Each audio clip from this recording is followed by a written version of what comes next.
கணிதத்தில் மேதையாக்கும் பெரியோர் வாக்கு. சர்க்கரை நோயை விரட்டும், மூளையை மின்னலென மாற்றும். வெண்டைக்காய் வெறும் கறி அல்ல, நம் உடலின் காப்பான். வெல்கம் டு நம்ம வீட்டு வெரைட்டிஸ். எங்கள் வீட்டு ரெசிபிஸ் எல்லாம் ரொம்ப சிம்பிளாகவும் ஈஸியாகவும் டேஸ்ட்டாகவும் இருக்கும். ட்ரை பண்ணி பாருங்கள். சத்துக்கள் நிறைந்த வெண்டைக்காயை வழவழப்பு இல்லாமல் எப்படி சமைக்கலான்றதை பார்க்கலாம். ஃபஸ்ட்டு ஒரு கடாயில் வெண்டைக்காய் பொரிக்கிறதுக்கு கொஞ்சம் கூட எண்ணெய் சேர்த்தா தான் நல்லாயிருக்கும். தேவைக்கேற்ப எண்ணெய் சேர்த்துக்கலாம். எண்ணெய் காஞ்சதுக்கப்புறமா கடுகு, 1/4 டேபிள் ஸ்பூன் சீரகம் சேர்த்துக்கிறேன். இதெல்லாம் நல்லா பொரிஞ்சதுக்கப்புறமா சும்மா வாசனைக்காக ஒரே ஒரு பச்சை மிளகாய் சேர்த்துக்கிறேன். வெண்டைக்காவை ஃபஸ்ட்டே கழுவி தொடச்சி அதுக்கப்புறமா கட் பண்ணி வைக்கணும். இல்லை நாளே நம்ம கட் பண்ணி வச்சிட்டோன்னா ரொம்ப வழவழப்பு கொடுக்காது, நல்லா மொறு மொறுன்னு வறுத்து எடுக்க முடியும். அதே மாதிரி வெண்டைக்காய் முத்தலாக இல்லாமல் பார்த்துக்கணும். முத்தின வெண்டைக்காய் போட்டால் நல்ல வெண்டைக்காய்லாம் சீக்கிரமாக வெந்துடும். முத்தின வெண்டைக்காய் நறுச்சுன்னு இருக்கும், சாப்பிடும்போது நல்லா இருக்காது. லைட்டாக வளவளப்பு கொடுத்தோடனே நம்ம ஸ்டாப் பண்ணிடணும் கலக்கிறத. கொஞ்சம் நேரம் வச்சுருந்தோன்னா அந்த வளவளப்பு தன்மை போனதுக்கப்புறமா நம்ம உப்பு சேர்த்து கலந்தால் போதும். இதே மாதிரி வெண்டைக்காய் எப்போவுமே மூடி போட்டு வேக வைக்கக்கூடாது. மூடி போட்டு வேக வச்சானோ வெண்டைக்காய் உடஞ்சி குழஞ்சி போயிடும்.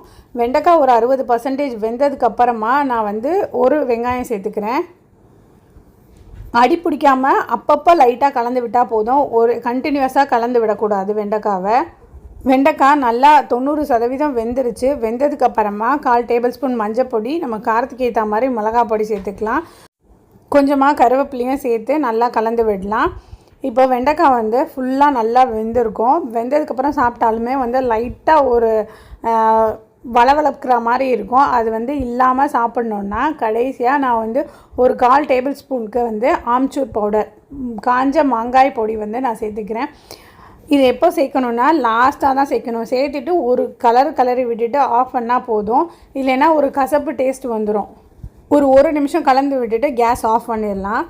சூப்பரான வழவழப்பே இல்லாமல் வெண்டைக்காய் பொரியல் ரெடி ஆகிடுச்சு. இது சாப்பாட்டோடு மட்டும் இல்லை, வெறுமனே வச்சு குழந்தைங்க கிட்ட கொடுத்தாலும் சூப்பராக எடுத்து சாப்பிட்ருவாங்க. நம்ம வெண்டைக்காய் வாங்கும்போது கொஞ்சம் முத்தலான வெண்டைக்காவும் இருக்கும். அது இருந்துச்சுன்னா அந்த வெண்டைக்காவை என்ன பண்ணலான்றதை சொல்கிறேன். ஒன்று வத்தலாக போடலாம். ரெண்டாவது ரெசிபியை நெக்ஸ்ட் வீடியோவில் நான் அப்லோட் பண்ணுறேன், பார்த்து தெரிஞ்சுக்கோங்க. வெண்டைக்காய் வத்தல் லிங்க்கை கீழே டிஸ்கிரிப்ஷன் பாக்ஸில் கொடுக்குறேன், செக் பண்ணி பாருங்கள். இதே மாதிரி வெண்டைக்காய் ஃப்ரை உங்கள் வீட்டில் ட்ரை பண்ணி பார்த்துட்டு எப்படி இருந்துச்சுன்னு கமெண்ட் பண்ணுங்கள். உங்களுக்கு இந்த வீடியோ பிடிச்சிச்சுன்னா லைக் பண்ணுங்கள், சேனலுக்கு சப்ஸ்கிரைப் பண்ணிக்கோங்க. இது ரசம் சாதம், தயிர் சாதம், சாம்பார் சாதம் எல்லாத்தோட சூப்பராக இருக்கும்.